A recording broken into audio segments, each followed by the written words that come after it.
I'm Carson Dexheimer, and I like to watch the Wild play hockey. Carson, what's your favorite thing about your dad? I like my dad, one, because he plays fetch with my dog, Bruno, and a lot. Okay. What's your dad do for work? He's an investor of real estate. He buys houses, apartment buildings, and fixes them up and rents them out. What do you wish your dad did more of? Hang out with me, because he's mostly sitting on his computer and just going boom, boom, type. Sorry, Carson. I think you're overplaying that, but whatever you want. Bye. What is going on, everybody? Welcome to the BizDad Podcast, and welcome back for you, Todd Dexheimer. Nobody else knows that it's a welcome back for you, because our first one, for some reason, the audio got all jacked up. So we're going to do a take two and see what we could do to start this over again and get it rolling. But Todd, if you can, go ahead and introduce yourself, tell us about your family, and tell us about your business, and we'll get rolling right in there from there. We're just getting to know each other just a little bit better, so it's perfect, right? We had a good first conversation. We're going to have an amazing second conversation. So love it.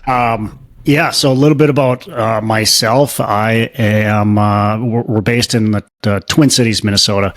Got two kids: a 15-year-old, 11-year-old, 15-year-old girl, 11-year-old boy, and then my beautiful wife of 17 going on 18 years. I've got a real estate investment company is my business. So we buy mostly multifamily is our niche. We've got some assisted living. We own some retail, some industrial, but mostly multifamily is our niche. So we syndicate those deals, bring on passive investors, hold them. And so that's my main business. Is doing that. Awesome. And how long you been in real estate for? I got in 2008. Perfect timing. Okay. Everybody was running away, freaking scared, right? Everybody's hair was on fire. They were running away from it. And I'm like, what are you guys doing? What's wrong? Started buying because the prices seemed right, even though everybody told me I was crazy and stupid and I was going to lose everything. Well, first of all, I had nothing to lose. I didn't have any money. I was just out of college. So what little money I had, I was like, I lose it. Oh, well, I got nothing anyways. But just the numbers worked out really well at that time. And, even though the sentiment was, you do not invest in real estate, don't even think about it. You're crazy if you do. It didn't make sense to me. I was naive, which was perfect. And so I started buying, single families, duplexes, and so on, and then grew the business from there. Yeah, it's the old be fearful when others are greedy and greedy when others are fearful type of thing, and everybody's running away because there was a big bubble. But if you were smart with it and looked at it properly, that was a phenomenal time to jump in and start buying, because everybody was, again, freaking out with their hair on fire. Yeah, hindsight being 2020, right? Everybody says, "Oh my gosh, you started it during a great time. I can't believe you started it. That's such a great time." I hear it all the time. Oh, you got so lucky in your timing, and I did. Quite frankly, I really did. But I also took a big risk because everybody told me I was stupid and crazy, and that was the worst thing I could be doing. And you can't start at this point in time. And everybody that was like a seasoned investor is looking at me like, that's the stupidest thing. You're doing stupid things. I remember bankers telling me that same thing. I mean, everybody. And so, hindsight is like, well, duh. That was the most obvious thing to do, was to buy. Yeah. And I wasn't smart enough to know the Warren Buffett quote. I just, again, I was just naive. I was, I don't know, not right out of college, but I was pretty young and, just seemed like a cool thing to do. Right. I read some books, read quite a few books, and I'd be like, this makes sense. And, looked at the numbers as the most sophisticated I could look at numbers at the time. Still, I'm a pretty analytical kind of guy. So I was trying to look at it with a very fine tooth comb, but looking back, was I really that sophisticated? No, absolutely not. but knew enough to at least be dangerous. And yeah, I took a big risk, I guess, to move forward. So as you were going through all that, though, everybody is telling you not to, and you're watching the world kind of crumble around the real estate side. What kind of gave you the fortitude to say, let's go for it? I know you kind of already alluded to, like, I've got nothing to lose anyways, but there's still a whole lot of there's a whole lot of peer pressure saying, hey, don't do this. This is a terrible idea. What was it kind of gave you the fortitude to say, you know what, I'm going to do it anyways. I think this is still a good route to go. I guess I kind of have always been like that. Like, I don't really listen to what other people tell me. I mean, to an extent, right? But I listen to things that make sense to me and that feel right to me. And when everybody's telling me like it's a terrible time to do it, it just didn't feel right. Like, I don't care how many people said it. When the numbers make sense, when the properties are on a 60% discount, I'm like, well, people were doing it when properties were 200,000. I'm buying this property for 65,000. Like, I don't see how I'm going wrong here.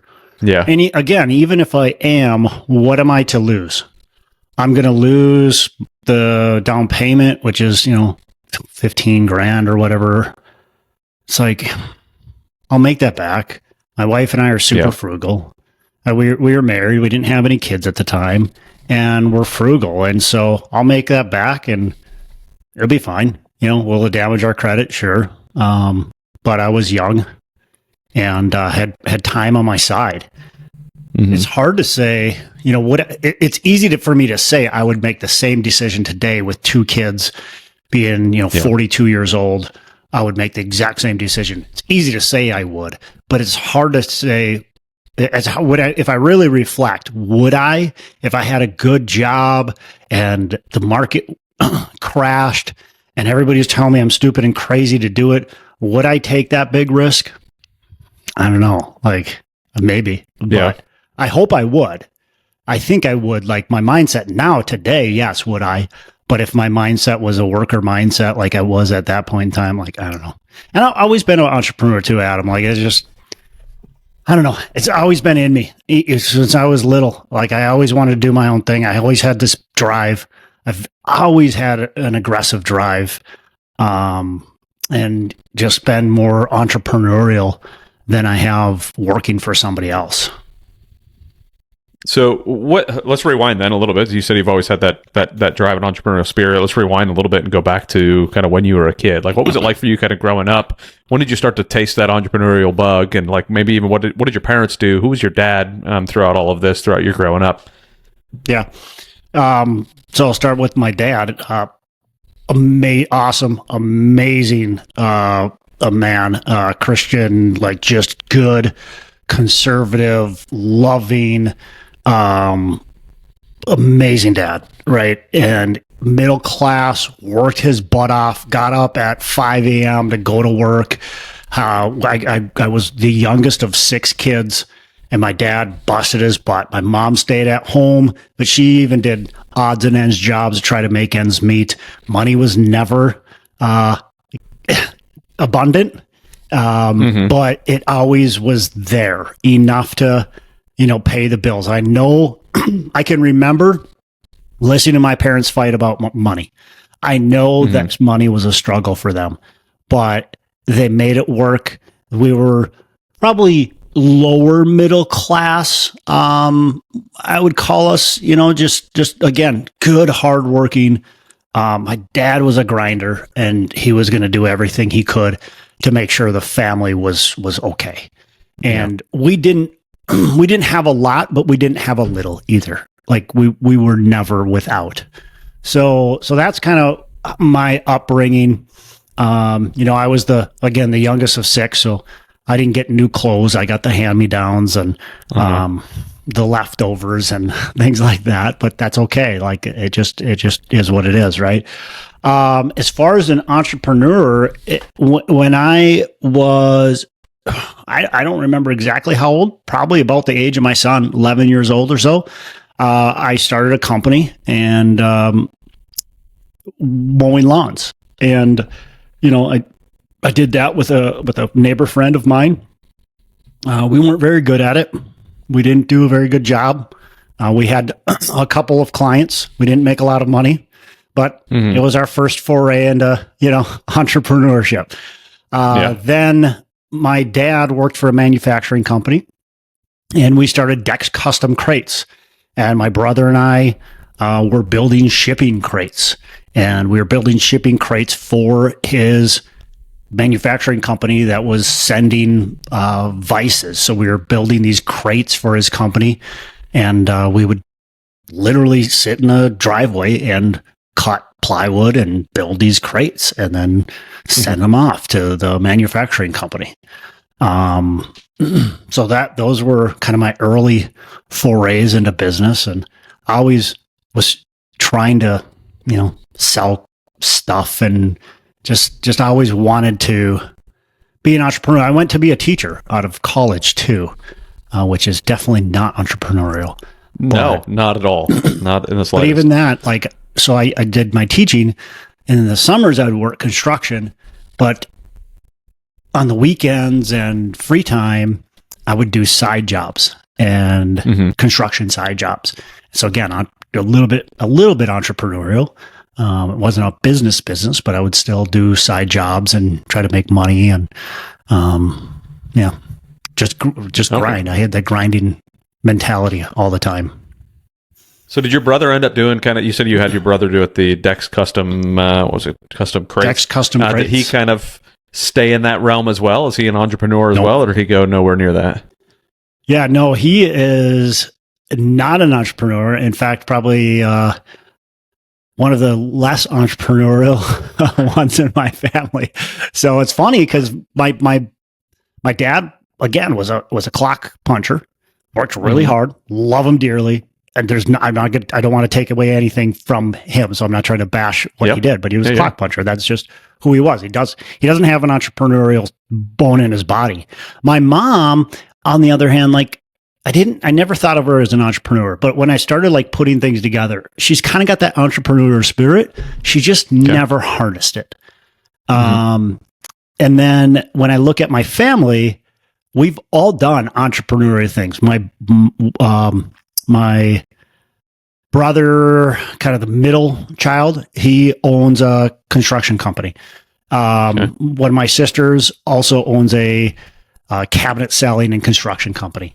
Another one of my sisters, she works, just a regular job, but she's done entrepreneurial, endeavors. My oldest brother, he works a 9-to-5 as well, but he's flips houses here and there and wholesales houses. And so we've all kind of have that entrepreneurial spirit. Some of us have taken it a little farther than others. Yeah. Okay. What do you think was kind of the separator between you guys on who kind of went that route and who didn't? Was just the luck of the draw, you think? I think it's mindset, honestly. Yeah. I think it's mindset. Like my brother, he owns a really successful construction company, but it took him a long time to get the courage up to do that. And I think that's really what it was. It was just he worked jobs in the construction industry for years and years and years, and always worked for somebody else. And finally, I think he got fed up, and another guy in the company that was a sales guy got fed up, and they said, let's partner and start our own company. We can do this better. And so I think that was really what pushed him. My sister worked for me for quite a while. She was a stay-at-home mom. She was a teacher, then she's a stay-at-home mom, then she worked for me. And then, eventually she started wholesaling these kitchen cabinets to me, and then kept on, rolling that, and was like, I can do this, right? So I think it's just a mindset thing, getting out of your own way. And I really honestly think it's that. I kept trying to figure out for me, like, because I joined the military right out of high school. And I'm, part of me is like trying to scientifically put together who's my most likely child to be entrepreneurial as well. Like, I mean, out of the three of them, what are the signs I can look for that one of them's going to want to be and one of them's not going to want to be, type of thing. Yeah. And that seems to be the gist that nobody like, unless the child is already like wanting to, sell things at a certain age, like you can kind of foster that into them. But I haven't really noticed much of a trend in my conversations with folks on how they kind of got to that point. So I don't know. It's kind of weird how that ends up happening. Well, I tell you what, you have to be a unique individual. I really don't. There's this social media, I think, has spun entrepreneurship into something everybody can do. And I really don't think that's true. I really think it takes a special person to be an entrepreneur. And I think a lot of people struggle with it because they're not that type of mindset and they just don't have what it takes to be a successful entrepreneur. There's a lot of people that can own their own business and be self-employed. That's one thing. But to truly own a business that's successful, that can run without you, that can be a true business with growth potential, all that kind of stuff, I think it takes a special mentality, a special mindset. It's just a different person. So I think that the vast majority of the country is just not that. And maybe will never be. And I don't know how you harness it. Maybe you can teach it. One thing I try to do with my kids is, instead of asking them what they're going to do when they grow up, instead of talking about jobs, I talk like they're going to own a business. So I instead of saying, what are you going to do when you grow up? I say, what kind of business are you going to own when you grow up? All right. That's how I phrase the question. I don't talk about, hey, what, think about going and getting a job. Like, what kind of job do you want? I say, what kind of business are you going to run? Hey, let's think about some business opportunities that you could get into to make a little bit of money. My daughter's super busy. She's 15, but it's hey, what kind of business do you want to run right now? And my son, he wants to start a landscaping company. So we're talking about that. We're talking about how he can start his landscaping company. He's only 11 years old. Well, what do you do? You can't start hauling logs and, setting up retaining walls. You're 11 years old, right? Well, but you can mow some lawns, you can rake some leaves, you can shovel some sidewalks, like things like that. So we don't talk about the job, we talk about the business. And who knows? We'll see how that turns out. I don't know. Again, it's hard to say, is that going to make them entrepreneurs? Is maybe not. Yeah. I mean, I think that's at least a wise way to go about it, right? And I was trying to redirect my kids a lot of times on, if they would tell me that they want to do certain things, it's like, well, what would you think about owning that type of business, right? Because then you could still do the thing if you really wanted to, but now you can do it at a much larger scale because you're going to have people doing it for you while you're kind of building the business. So even with my, at the time he was probably 3 or 4, my middle Rourke, he was like, I want to drive that. Like, we drove by some construction spot and it was like a big bulldozer driving. He's like, that's what I'm going to do when I grow up. I'm going to drive those things. And I was like, oh, how awesome that would be to drive those things. And like, blow it up a little bit for him and be like, that would be so cool. What would be even cooler if you owned like 7 of those things and you drove one of them and you had other people driving them. And then he was like, oh, 7 of them. Like, and it just got him excited to learn, like, to think that he could own 7 bulldozers, Right. But to think a little bit bigger, and especially for me, like I don't know, I'm a little bitter and disenchanted with college at the moment, and where it's kind of gone and what it's doing. So it's like, hey, if you can own a business in the trades, like, what a daggum deal, right? Because the trades are not going away. Like, AI is not going to fix my toilet for me. Like, I mean, it's going to take a whole lot of programming on my toilet for AI to be able to fix it, But if I can get you to own a plumbing company, own a construction company, like, these things are definitely going to be, where you need to be looking at. Yep. But so you went to college and then became a teacher. How does a teacher then become, like, where a lot of times almost every teacher I talk to, they get kind of sucked into that, right? They're shooting for that tenure. They get the tenure and they're kind of hanging out as a teacher, doing their thing. Obviously some of them go and get their administrative degree and want to go be a principal or, go be an administrator somewhere. But how does one go from I'm a teacher to, let's go own my own business and buy real estate? Well, I was a board teacher that hated the administration telling me what to do. all the time and constantly changing their mind or holding me back from doing what I thought was best for the students in the school and the education. So I was definitely a disenchanted, just like, this isn't for me, because it's not what I expected. I expected to be able to have my classroom, be able to teach the kids what I thought was important. And I was a high school industrial tech teacher, so I was left alone more than most teachers are. If you think of you're a math teacher, you're teaching exactly what you're told to teach. Yeah. Like, you're just a robot. Like, that's all you need to be, right? It's not exactly true, but I hated the BS, and I needed a change. And again, like, I was being stifled. Like, I had a lot of creativity. I wanted to do something big, and I just couldn't. Right. And what really set me off, here's what really set me off as a teacher. So our school was going to go from a regular 7-period day into the block schedule, which is a 4-period day. With that, I was going to have my kids for 90 minutes. And so I was going to start this construction trades program where we would build a house on site at the school, and then you would ship it. So just think of a manufactured home, right? Yep. So we would build this house in 2 to 4 sections, right? And then it would ship to somebody's home site, and they would install it. Our kids would come in and install it and all that. Or they could have an installer do that, either one. But that's what we were going to do. And so there again, that's my entrepreneurial mind thinking. We can grow this program. We can sell these houses. We can then supply our program with additional funds to do cooler things and all that kind of stuff. And it was really well received by everybody, by the community. I went to other schools that were doing this. I thought, we're going to do this. Everything's good. And then the superintendent didn't like the idea and shoved it in the ground. And I was just like, this is ridiculous. Like, I can't do this. What a great program that was going to be.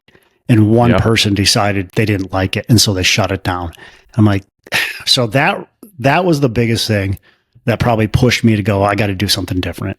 And I looked at a lot of different routes. I thought about becoming a doctor. I thought about becoming an architect. There's a lot of things that I thought about doing, and I'm just like, I can't, I don't want to do any of these things. Yeah.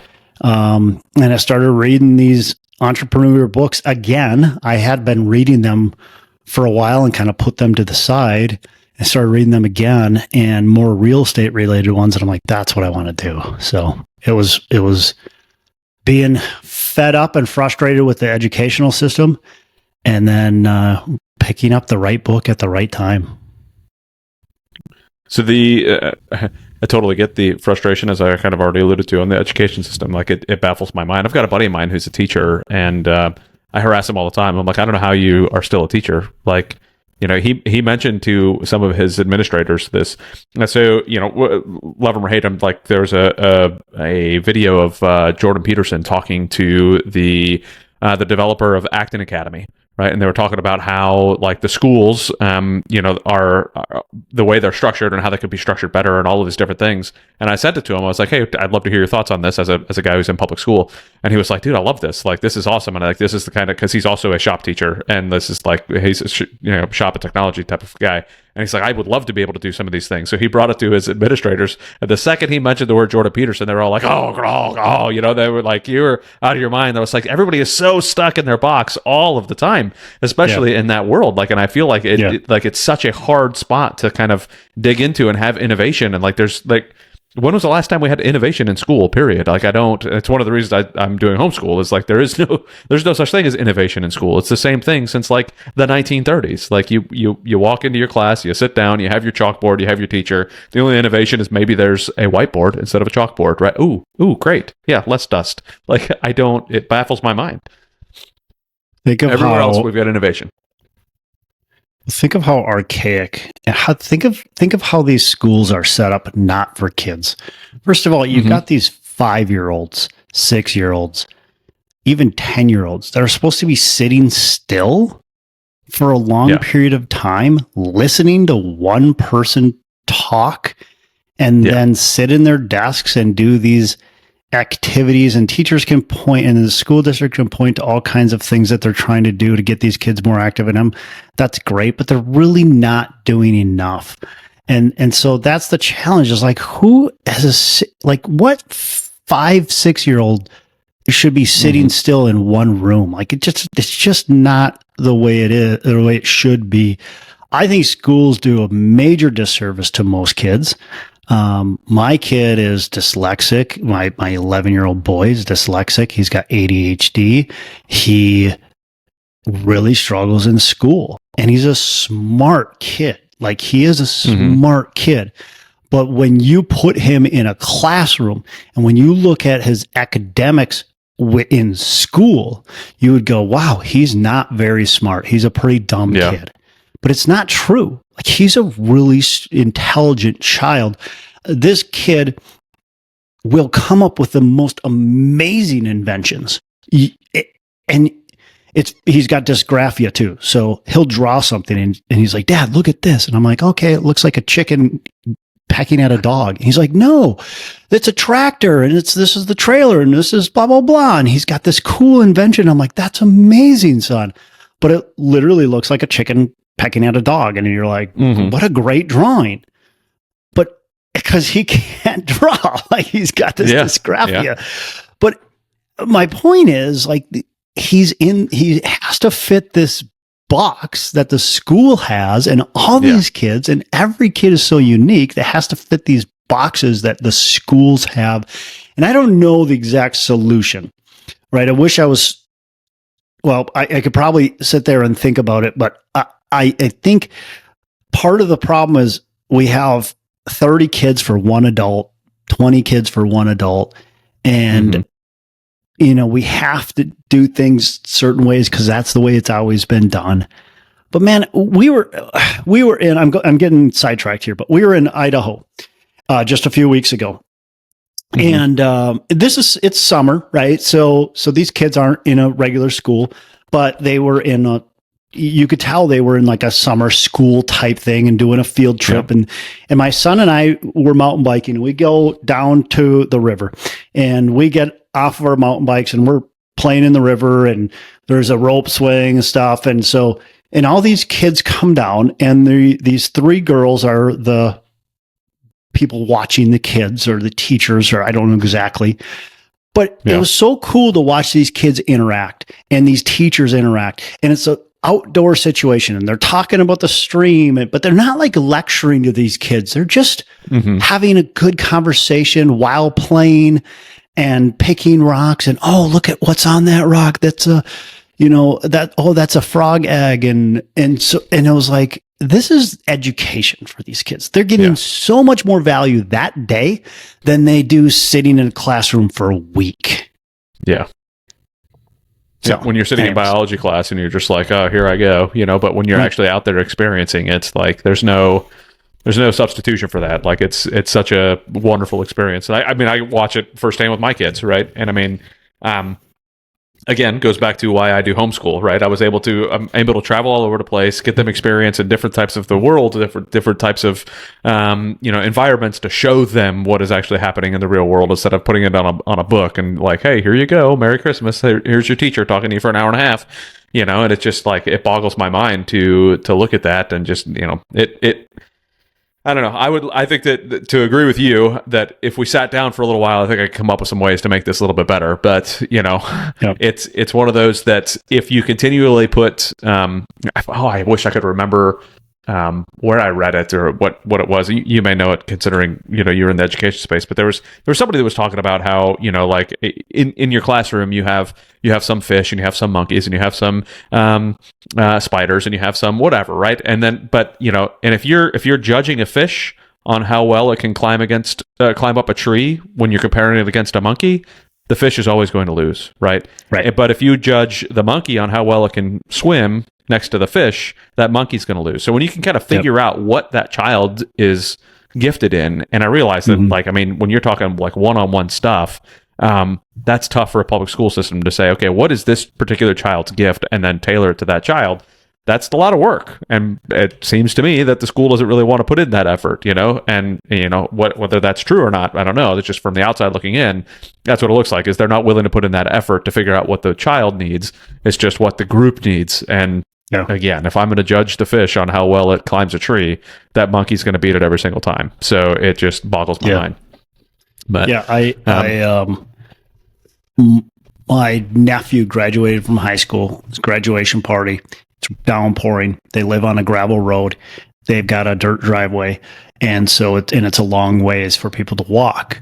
And so my son, we go over there, we're helping set up some tables, and we're about to leave. And he asks his uncle if he can take the golf cart that they've got and pick people up and drive them up.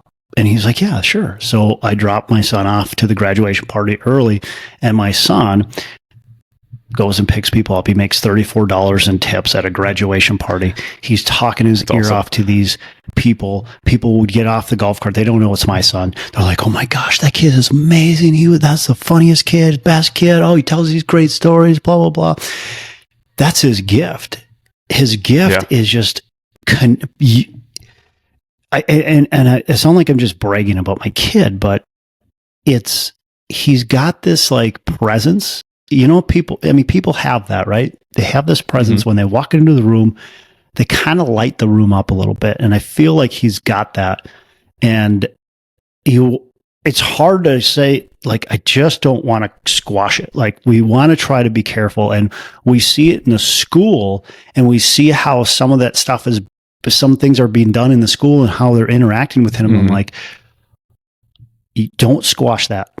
Like, my kid has a gift right now, and you do not get to destroy his confidence in his gift. And that's what I worry about the most, is that the schools will squash these kids' gifts that they have. Everybody's got unique gifts.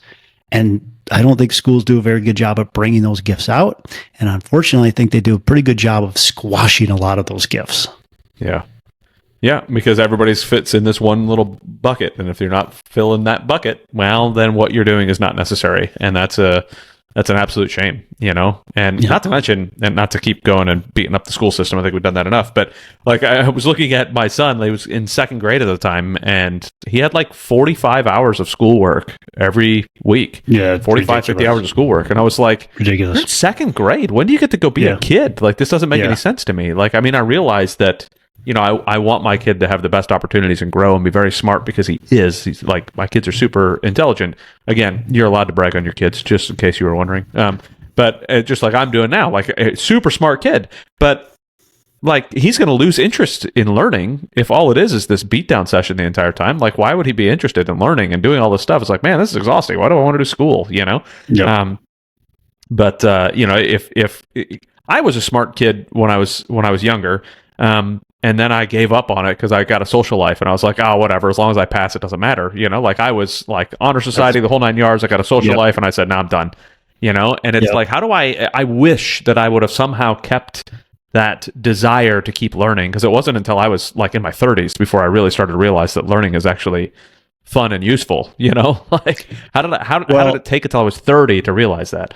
But that's like you said, I don't want to bash on schools, because schools have their place, and I don't want to say they're the worst thing in the world. I just think that they're broken and they need to be fixed.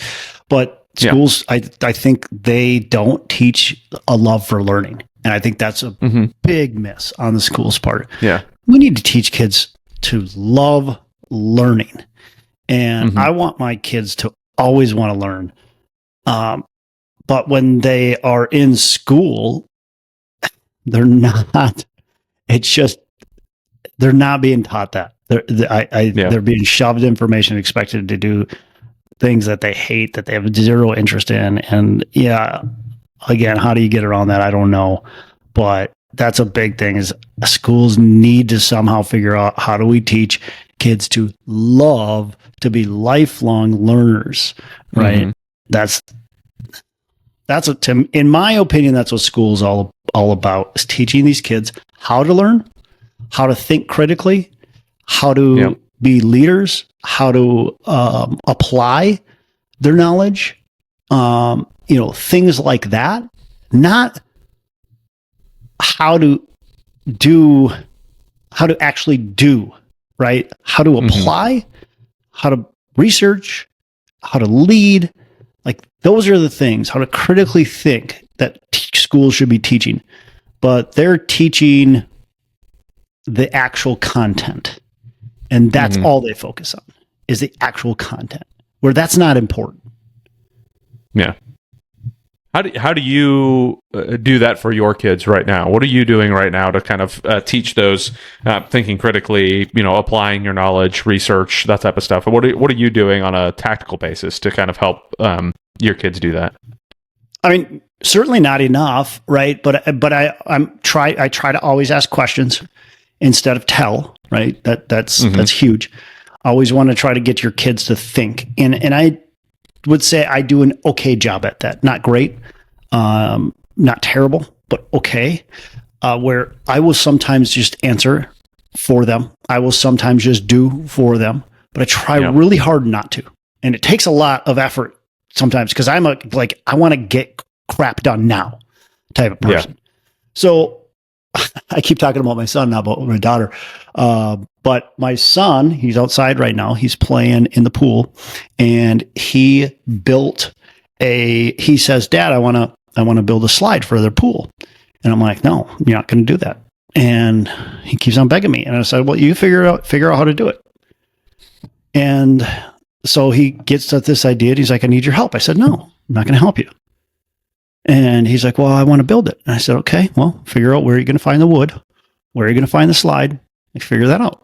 So he takes the slide off of the play set.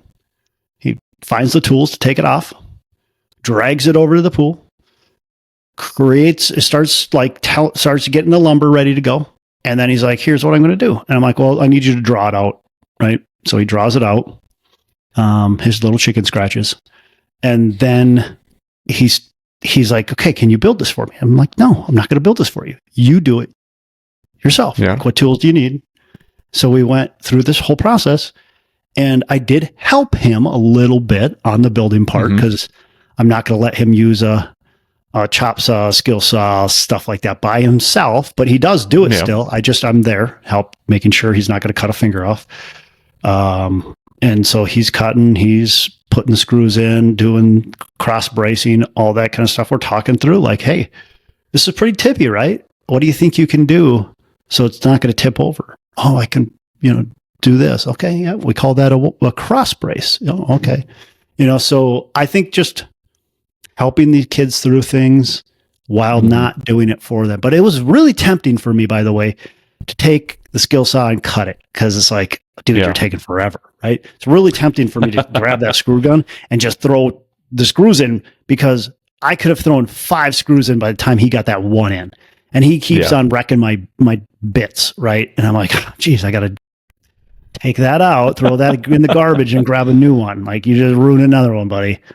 Yeah. But hey, you know what? It's okay. It's okay he ruined it, because now he knows that he can't hold the drill crooked. He has to hold it straight, right? And he's learning, and so yeah. Those are the things I think that we really try to help our kids with, is just thinking about things. And even like my daughter, she was so pissed off the other day at my wife, so pissed off.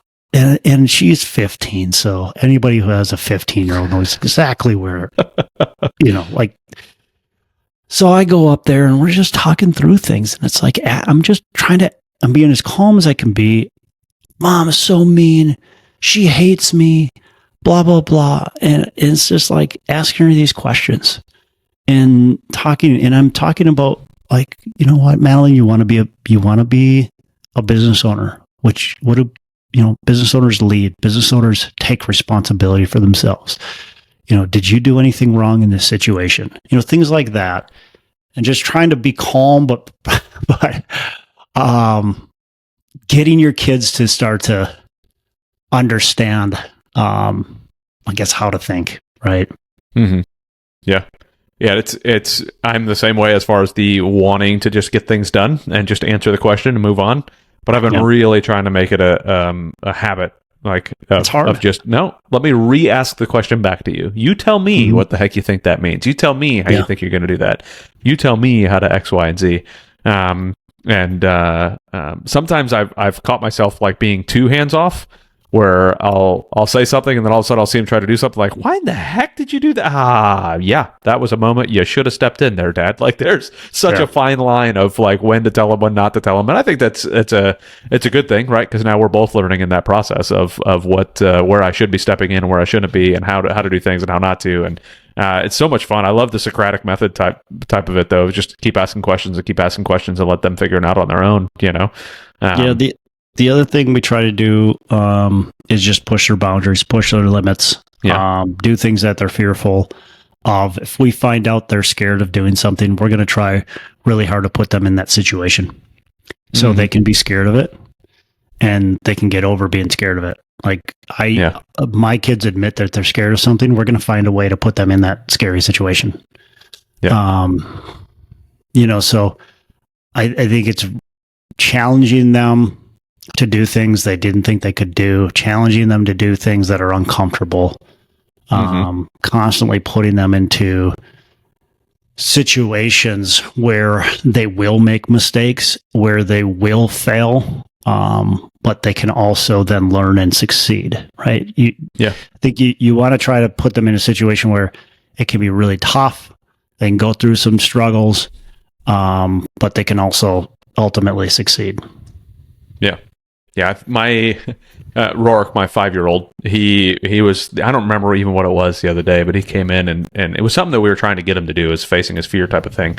And he comes back and he says, "Man, why is it so much fun to face your fears, Dad?" Because he finally, he did this thing and he was like, "This was awesome." And I'm like, buddy, that's just like that's what we're made for. Like, we face these things. What we do, we go after them. We try to challenge ourselves and try to push forward. And like, it is a lot of fun, and it hurts when you fail miserably. Like, it hurts when you fall or when you screw up or when you do all these things, but you learn something from it. And then when you do it the next time, you do it better, right? And you don't make that same mistake. You just you're going to keep making mistakes. Make different mistakes. Like, that's okay. Once they're different mistakes, you're learning from it and you're moving on. And eventually you're going to get it right, And that's, it's similar in entrepreneurship, right? I mean, you may start 15 businesses. All you need is one to hit, right? All you need is one to do well. Hopefully you only start one or two and they're successful. But the likelihood is, when you look at statistics of business, is that a lot of them are going to fail. So, you got to push hard and figure out, okay, what did I do that time that didn't work so that I can fix it better for this time?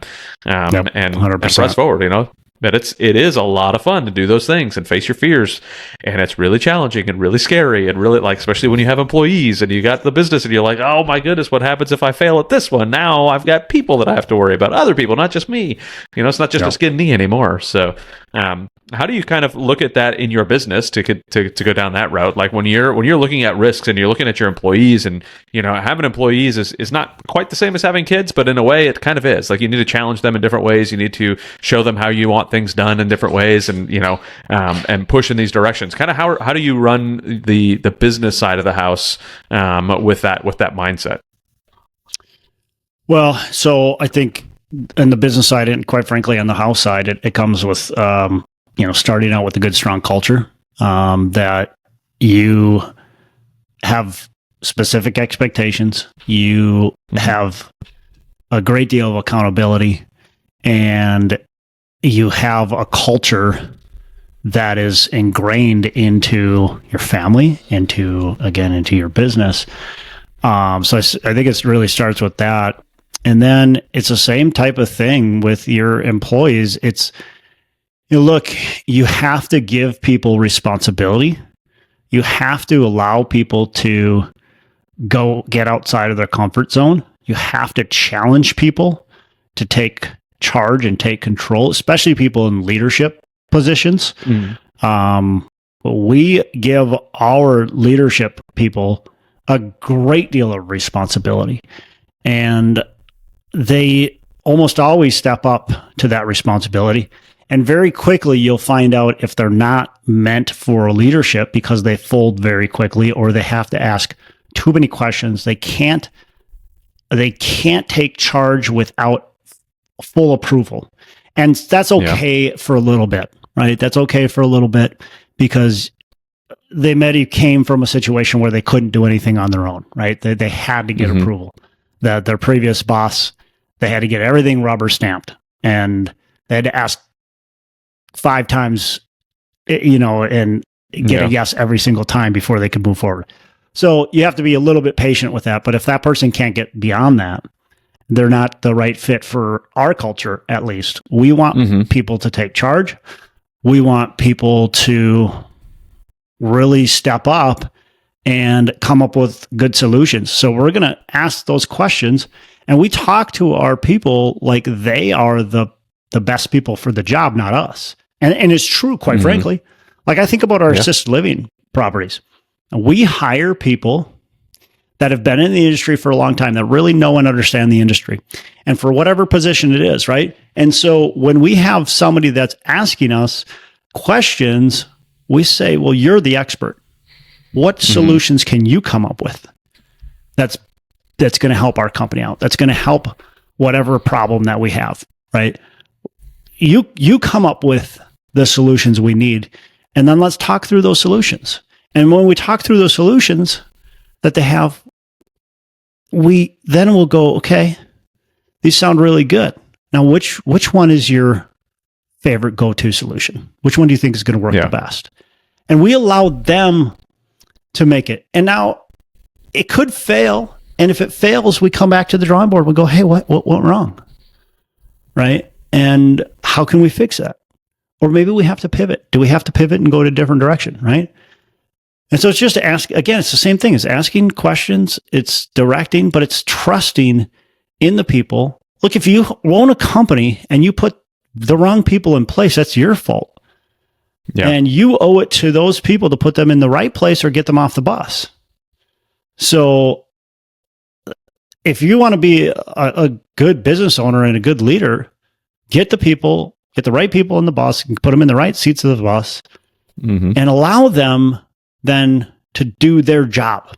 Like, allow them to actually take charge. And I think you're going to have a lot more success. Yeah, so. I completely agree with that. And it's the culture side of the house, I think, is unbelievably important in business. And you mentioned it even at the beginning, like even in the family, it's super important to have that culture. Like, who are we in our family? What does it mean to be a Dexheimer? What does it mean to be a Labar? What is it that we're striving for? Core values and all of that stuff. And I beat that drum a lot on this podcast of we're focused on that in a lot of our businesses. And here, what are your core values for your business and all this stuff? But do we do that for our families? Like, are we making sure that all of us are on the right page? Now, we run EOS in our education company, so it's like right person, right seat. Do you get it? Do you want it to have the capacity for it? Is how EOS kind of makes sure that people are in their right seat. We can't say whether or not a family member is in the right seat because they're in the family. Like, this is just what it is. But we can push that culture and say, look, like, this is the way that we are in this family, and while you're under my house, like, this is the culture that we have, and this is what we're striving for, and this is what we're going for here.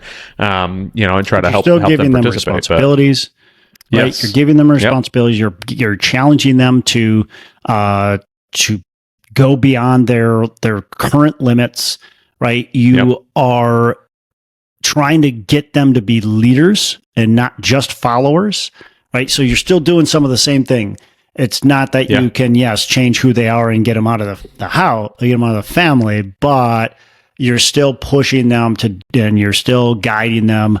So a lot of the same things. And the culture of the family, I think, it's just so important. And I think a lot of families, a lot of kids, and I don't want to blame parents for bad kids because it's not always the case, right? Sometimes it is, sometimes it isn't.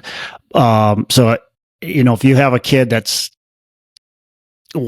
messed up, for lack of better terms, it's not, I don't want to say it's all your fault. It maybe isn't, maybe isn't. Yeah. I don't know.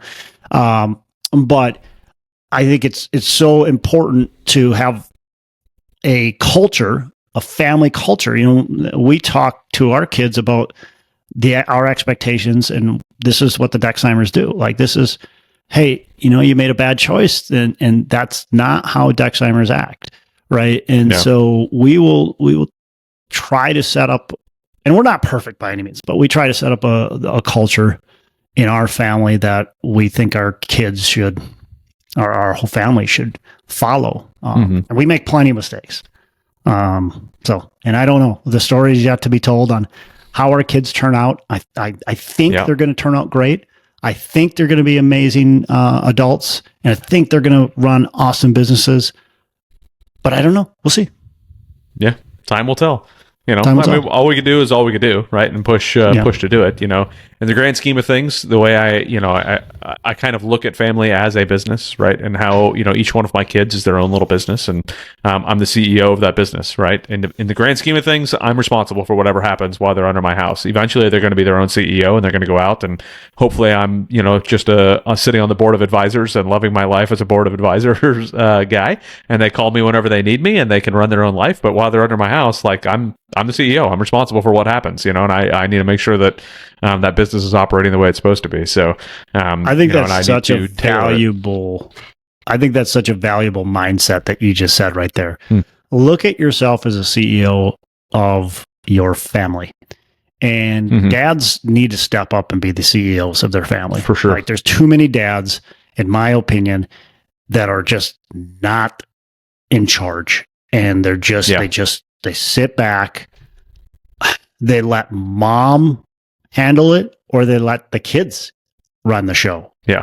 And that is not a good place for dads to be in. And I think there's way too many dads in this country and across the world that are like that are just not engaged with the family, that don't have a backbone, that don't stand up for things, that don't run and lead their family. Men should be leading their family. I firmly believe that, and I know it's old school thought, but I firmly believe that men should be leading their family and be in charge of their family. And I'm not saying that you're stepping all over your wife and you're not allowing your wife to do anything. No, you're still the leader, but you and your wife are working together. Okay. So that's valuable. Right. But I think there's way too many men that aren't doing their job as a parent. And that's really a disservice to the family.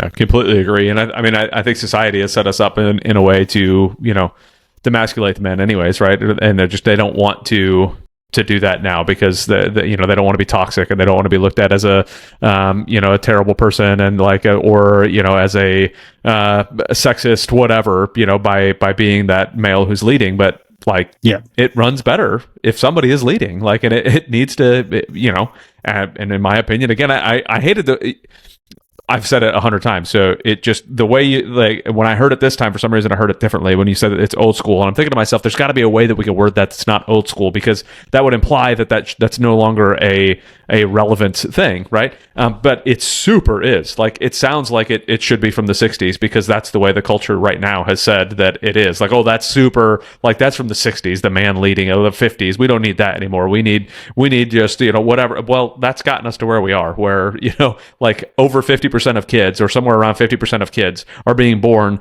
to a single parent household. Well, because we don't have men who are leading anymore. We don't have men who are taking claims to their mistakes and saying, "Hey, I did this and I'm responsible."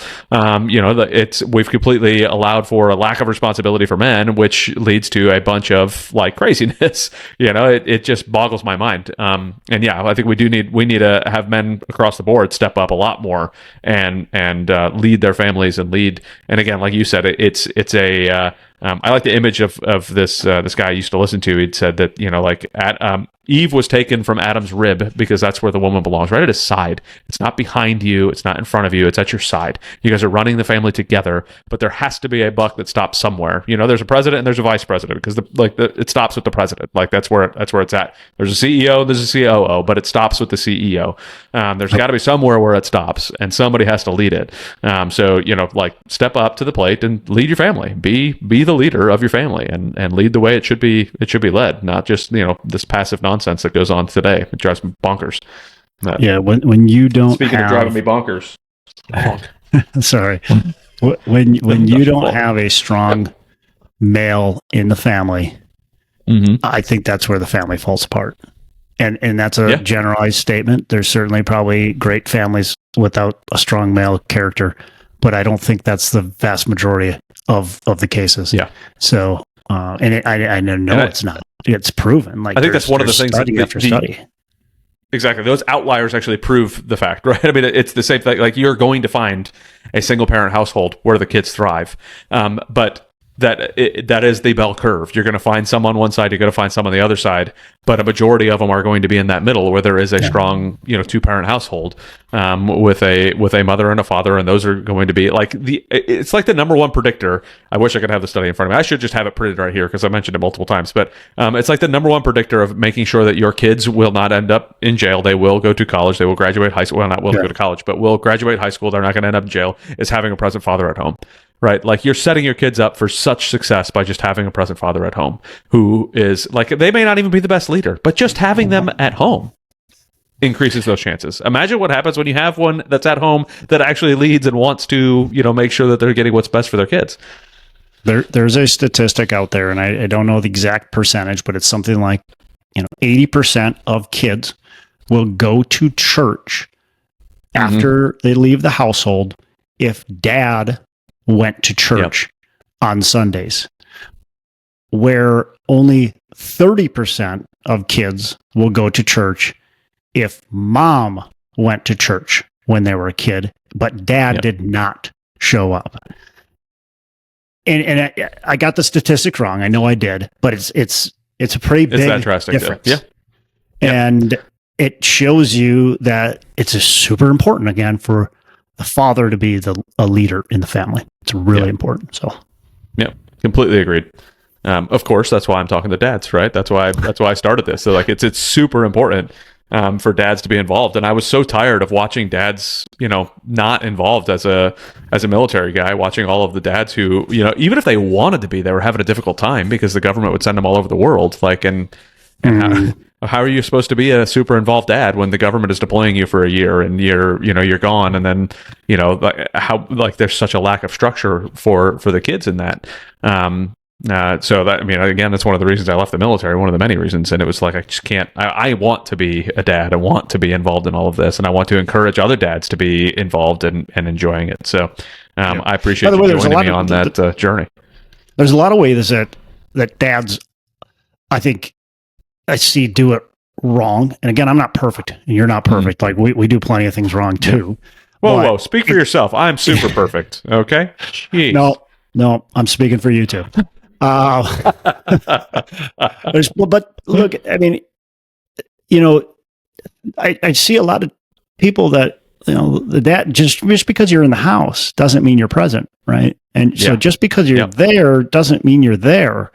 Get off your phone, get off the TV, shut that stupid thing off. Like, get off the couch. Don't fall asleep and take a nap on the couch when your kids are at home and you want to hang out with them. I mean, I get it. Every once in a while, you're going to take a nap, right? That's fine. But you need to be present with your kids and actually interacting with them and actually being a dad and actually teaching them and guiding them and being there for them. It's not come home, play video games. It's not come home, sit on the couch. It's not come home and drink 7 beers.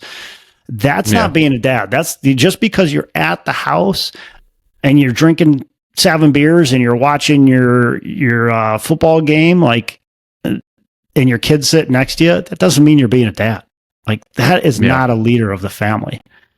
So, yep. No, I completely agree with that. And I catch myself doing it rather often. Like, I've got my phone and it's after hours and it's like, put the phone away, That's my weakness. And, Adrian, is my phone. Yeah. Or my computer. And if, I think that's, I mean, especially when you're an entrepreneur, that's what you're doing, right? That's where you're at. Like, that's where all of our work is right there.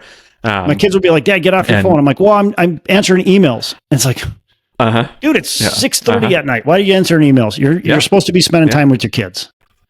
Yep. In the military, it was, I volunteered for another deployment. Oh yeah, is that what's best? Is that where things are going to get done? Here it's like, oh no, I'm just responding to another email or I'm doing another thing. And it's like, okay, well, I'm just substituting one thing for another. So, like, if I want to be a present father, I want to be a present father. Got to figure it out. And to me, that means sometimes that that my business is not going to be running as well as it probably could if I were to spend 17 hours a day working my business.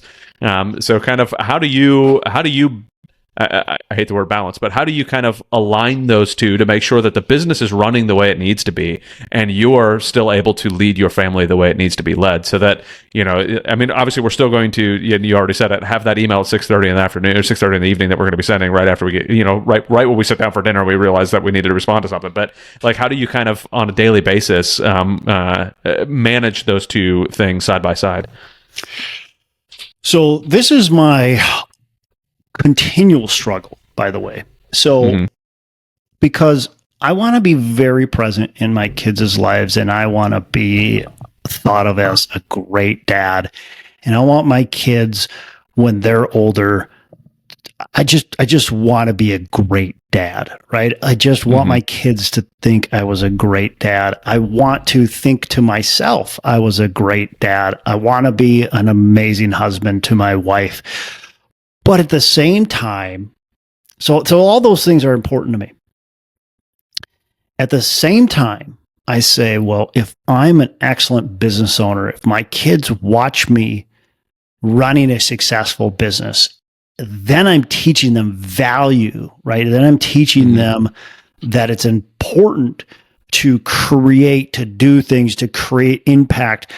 Look, I saw today somebody's like, you should be out there working for passive income, and once your passive income generates more than your expenses, you're financially free, and then you do what you want and when you want and so on, and that's the ultimate goal in life. And I looked at that and I said, that's not my ultimate goal in life, because I created that when I was 28 years old, and I don't want that.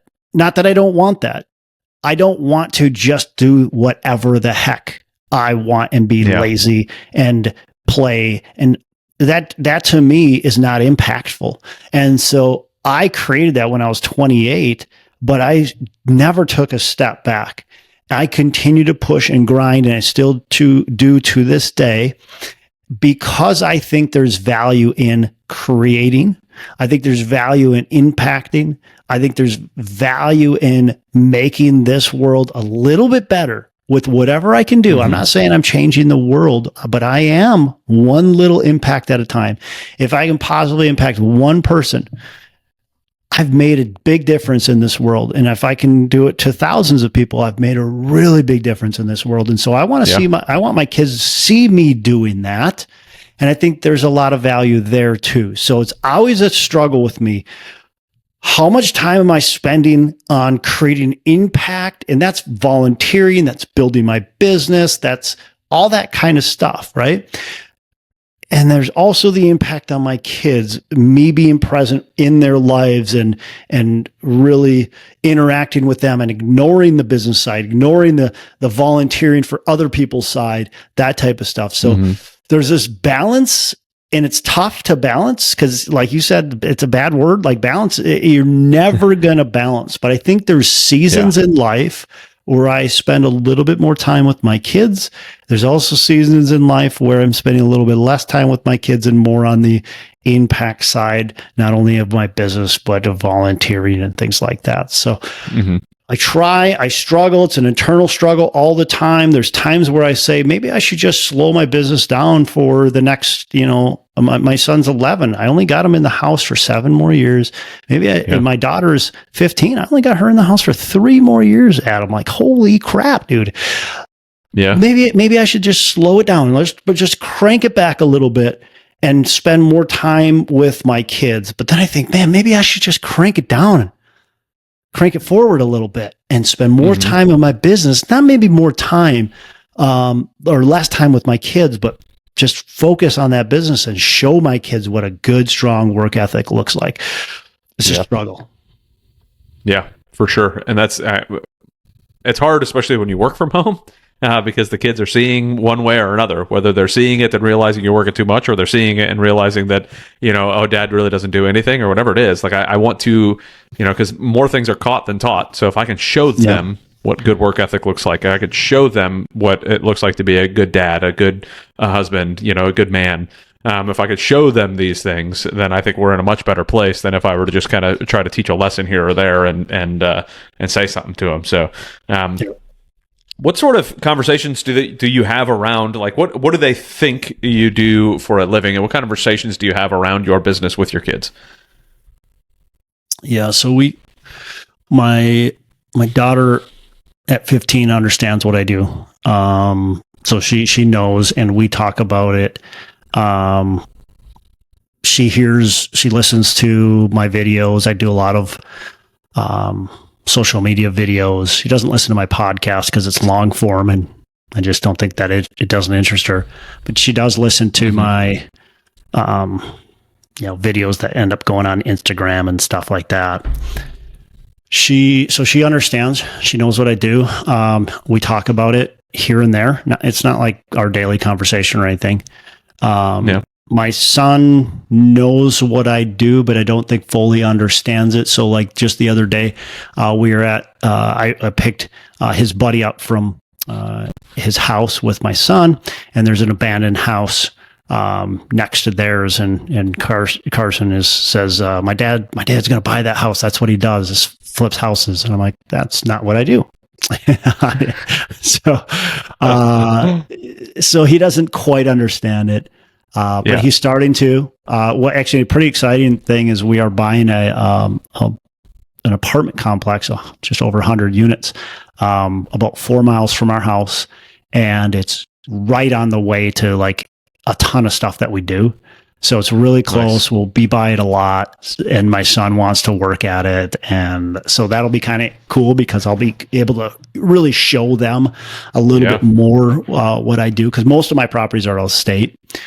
They've been to them. I took my son on a trip last summer, and we went and toured my properties, and he watched me, talk with the property management, talk with contractors, and so on. My daughter's toured my properties. She's a little bit busier, so she hasn't done the whole trip with me, but she's toured my properties too. So yeah, I mean, we talk about it.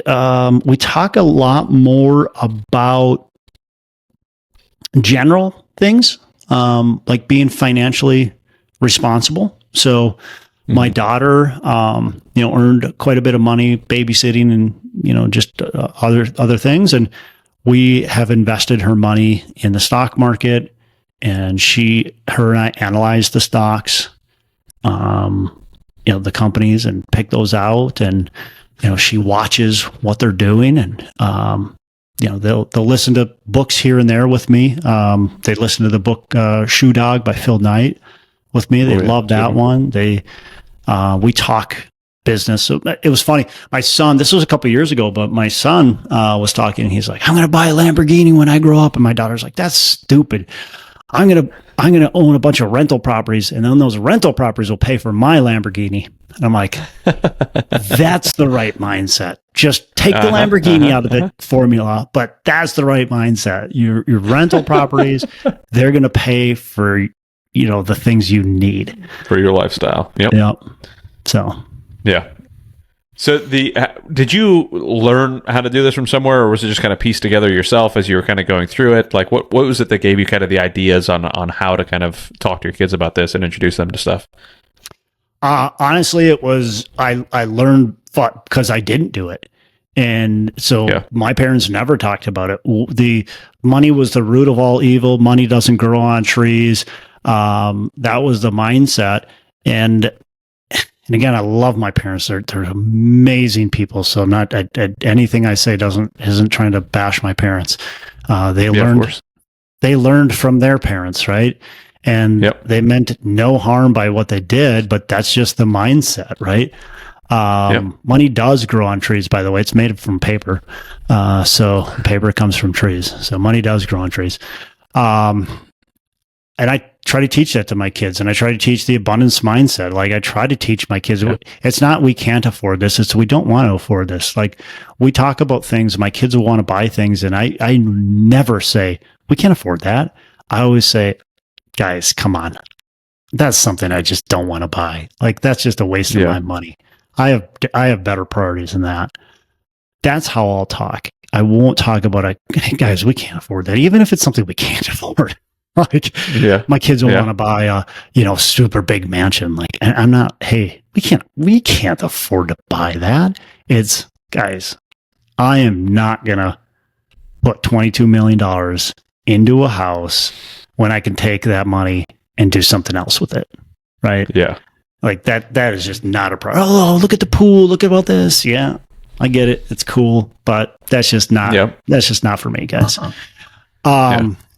Yeah. So reading books and just listening to podcasts and kind of changing my mindset and just experiences throughout the years. And I just want to try to, as much as I can, hand it down to my kids and allow them to hear it and see it. And they're going to have to make their own decisions themselves. Right. Maybe they end up doing the exact opposite that I do. But at least I try to do my part. And from there, they're going to be adults one day, and they're going to have to make their own decisions. Yeah, you're exactly right. I mean, eventually they got to do it. And the way I try to explain it is, I am trying to teach. I'm trying to open up the opportunities for my kids in any way possible, and open their horizons. I didn't know anything. I was, as I've explained multiple times, I was a paycheck guy forever. Like, that's what I saw my parents do. That's what I did when I joined the military until I saw my wife have this magical thing called a savings account. It didn't make sense to me. So now if I can, and that was a good light bulb moment in my life to reset my frame and be like, okay, like my wireframe needs to be reset a little bit. I need a better understanding of what this goes. Okay, so what does that mean for my kids? Okay, that means that I need to show them some of these things and give them the tools that I may not have had until I was much older, and kind of teach them how to go. But I think it all starts with us being willing to grow ourselves and being willing to learn ourselves to be able to pass that on to our kids. Because if we stay in the same cycle over and over again, then we're never going to want to teach our kids to get out of that cycle. They're just gonna follow exactly what they saw us do. So. So good on you for kind of jumping into it, and go ahead. Well, one thing my parents did do is I remember being, 10 years old or so, and they took me to the bank and they opened up a savings account, and they told me, about putting your money in the bank and putting in a savings account. Now, I don't think that's the best place to put your money, but at least it's a start. Right. At least it's a start, not under your mattress. Right. So they gave me at least that kind of first little bit. And the other thing that they gave me is frugality. They were very frugal, and they taught me about frugality and not living lavishly, and that, we can live with frugality and still be happy, still enjoy. Yeah. I remember we would beg to go places, and my parents would be like, we can't afford to do that, which again, I think that's the wrong way to say things, but we can have fun doing other things. And that's the right way to say things. Like, that would be fun to go to that water park, but instead we're going to go to the lake, because the lake, we can really have fun. Right. And so look, let's instead, and my parents, they didn't want to, they got 6 kids. Like they don't want to spend $150 at the water park. They can go to the lake for free. Like, that's a big difference. Yeah, for sure. Yeah. And I was listening to, Meet Kevin, like he's like some 30-year-old kid on YouTube, but he's got, I think, 7 kids right now, and he wants to have, 10 or 11 or 12, he just wants to keep having a bunch of kids, right? Which I told my wife I'd have 7 if she'd let me, but she said, well, after 40 we got to stop. So we stopped. We're done. We can't keep going. Eventually she wants to not have kids in the house and not be in a walker at that time, which fine if that's really what your goals are.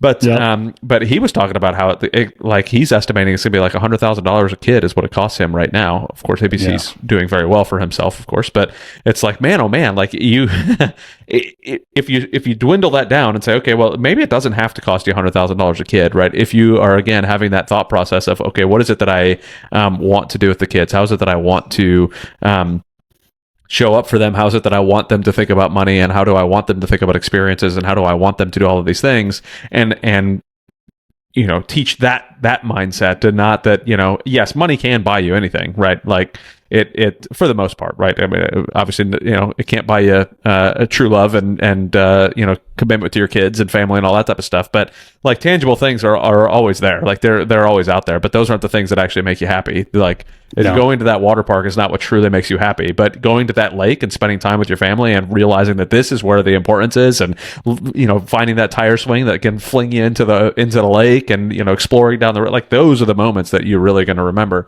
You might remember the water park, but man, oh man, I guarantee you're going to remember swimming across that lake with your family and enjoying those moments. So. That's to me is where it's at. It doesn't have to cost you $100,000 a kid per year to keep this thing going, but goodness gracious. What you mentioned a couple times, spend a fifth of that, if that. So yeah, no joke, right? What sort of things or what sort of books you've talked about? A couple different books that you've read. You didn't mention the names or anything, but picking up different books and whatnot. What kind of books are you trying to get your kids at this point to read and look at to kind of build that thought process that you're driving for right now? I think your kids got to read books that are fun, more story-like. Try not to get them to read. Try not to like a fiction or nonfiction book is just going to be really tough. It's really heavy. Yeah. Especially a book that has, true, like detailed lessons in them. Really tough. Yeah.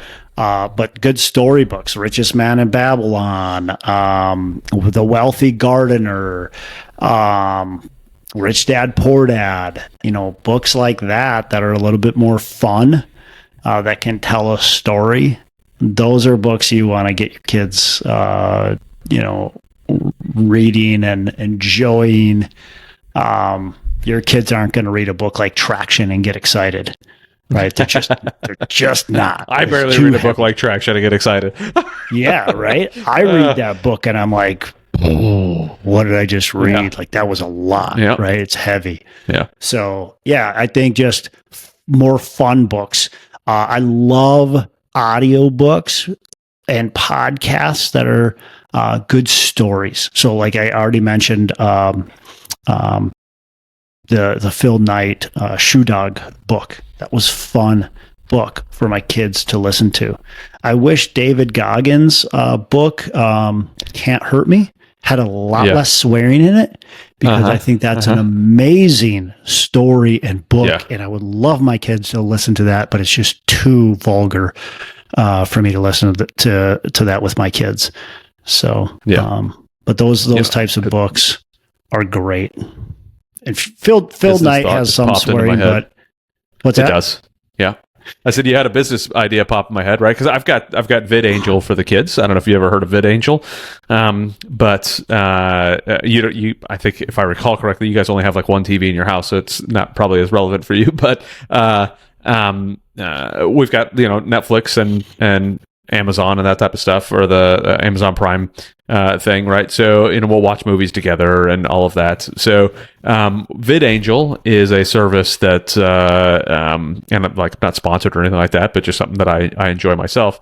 That if they have it on there, which they have a bunch of the stuff on there, you can watch the movie through that, and it'll filter out all of the scenes you don't want your kids to see, all the curse words and all that type of stuff. So you can watch it right through them, and it'll connect to your Netflix or to your Prime, and then you go on, you're able to do it. So as you were saying that, I was like, man, we could have like a book angel, like an audio book angel, and like have the audiobooks go through that, because I thought the same thing. I would love for my kids to listen to, Can't Hurt Me, because that is such a phenomenal book. It kind of makes you want to run through a wall after you're done reading it. Like such motivation and drive, and like it's super awesome.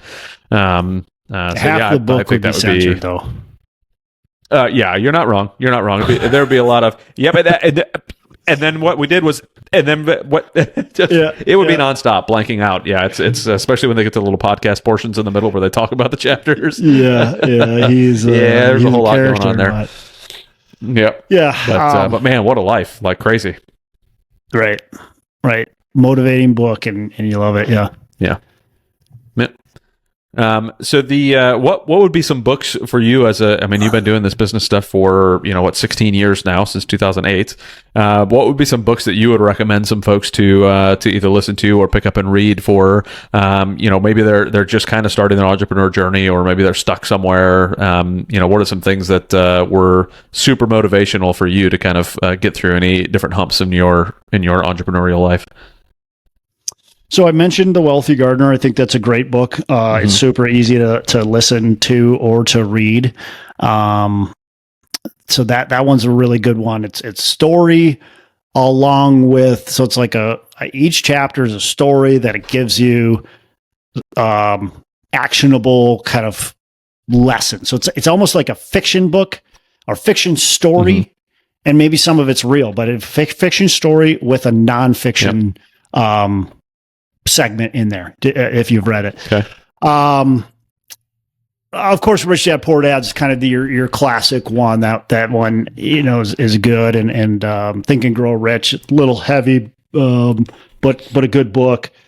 One of my favorite books, and I think this should be on every kid's, both listen to and read list when they're probably a teenager, 15 to 18, depending on how mature they are, is How to Win Friends and Influence People.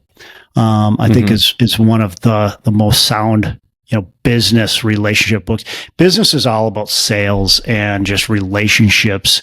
And you need to really learn that. So there's two books that I think are probably some of the best business books. That's How to Win Friends and Influence People. That's how to communicate properly with people, which is massive in business. And then the other book is How to Listen and Negotiate with People. And that is Chris Voss's Never Split the Difference book. Yeah, and so I think those two, you can pull so many lessons out of them, and those are great foundations to then dive deeper into those. But those are excellent, and they'll really teach you how to be a good business owner, because it's all about listening and it's all about communication. Yeah, I love. I need to listen again to Never Split the Difference. I just love that. And that How to Win Friends and Influence People. I actually just recently took a Dale Carnegie course. That gave me the most updated version of that, and kind of we walked through a lot of the rules and things that Dale Carnegie had for all of that. And it highly recommend it. My 1-year-old daughter actually just yesterday pulled that one off the shelf and was walking around with it. So she's already got good taste in books. Perfect. She's only 1, and she's ready for it. I'm pretty excited about that. I should have told her to go bring it to her 9-year-old brother and have him read it. But no, it's I absolutely love that book as well. Completely agreed on people jumping on that. The other book that I think everybody should read, whether you're a Christian or not, is the Book of Proverbs in the Bible. There's a lot of good business and kind of life lessons in that book. I think the whole Bible is great, but I think that book in the Bible is an excellent business book. Yeah. No, I completely agree. Like it boggles me when I think about, like, if all of us were to actually follow what Christ is asking us to do, like how much more sane the world would be, how much more business would run well, and how much more families would run well, and all the stuff. But again, we're in a fallen world, and it is what it is. That's where we are. We just have to do what we can to not be that fallen with it. So yeah, I mean, I'm a Christian, and that's my faith, and I trust in God and Jesus. But I think whether you are a Christian or not, the Bible, the lessons in the Bible are foundational for business and life. And when you look at the lessons in the Bible, most books use the lessons in the Bible in their books, intentional or not. They've already been written in that book. And so it's a foundational book to me for anybody to read. I want everybody to be a Christian, but it doesn't, I think it's a great book to read whether you're a Christian or non-Christian, because there's really a ton of great lessons in the book. Completely agreed. Absolutely, completely agreed. Well, as we are getting ready to wind down a little bit, is there anything you wanted to hit that we haven't covered yet? No, probably not. I mean, we've covered a lot. You mentioned the TV thing. I'll just give people a little bit of reason for we're not crazy anti-TV people, but I think it's a waste of time, and so I don't really watch TV really much at all, and it's something we really limit our kids in. And honestly, it's not even, Adam, it's not even so much intentional. And maybe it is a little bit, but it's not so much intentional. It is that we fill our day with other things that are more important. And so we don't come home at the end of the day. Well, I work from home and so does my wife, but we don't stop work at the end of the day and then plop down on TV, turn it on, watch TV, eat dinner, and then watch TV and go to bed. That's what a lot of people do. That's what I knew growing up. We set our life up to where we're active and we're moving and we're doing and we're creating and we're challenging. And so TV is really not, it's just not something that's in our life.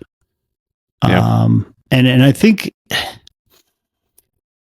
I don't want to sound like I've got it figured out, but to me, that's something I did figure out. And it's something that I think that more people should really challenge themselves to do. And that includes, by the way, your phone and your computer and social media and all those distractions too, because those are, you can turn off the TV and you can then plug into your phone and it's the same thing. Yeah. Right. It's the same thing. If you're looking at Facebook and TikTok and all that kind of stuff, it's the same thing as watching TV. You're still mindlessly distracted and you're influenced. And I think kids and adults today are so influenced. And by the way, it's not just today. It's been like this for a long time, but they're so influenced by other people and by their values and beliefs. And if you believe that you are who the 5 people who you hang around with the most of us hang around with MSNBC, Fox News, CNN, whatever, sitcoms, whatever you listen to, whatever you watch. Most people, that's who they hang out with the most. They hang out with the boob tube. They hang out with the social media, with the TikTok videos. And so if that's who you're spending your most time with, that's who you're becoming. You're becoming who you're influenced by. Is that really who you want your kids to become? Is that really who you want to become? If you want to become somebody better than where you're at, if you want your kids to be better, to be successful, to enjoy life, to be positive, to be loving, then set them up for that and make sure you're not setting them up for the opposite, right? Make sure you're not filling their brains with garbage. And I think that's what's on TV for the most part. You can be selective, certainly, and good for you if you're being very selective. I think you should be, especially with your kids, but even with yourself.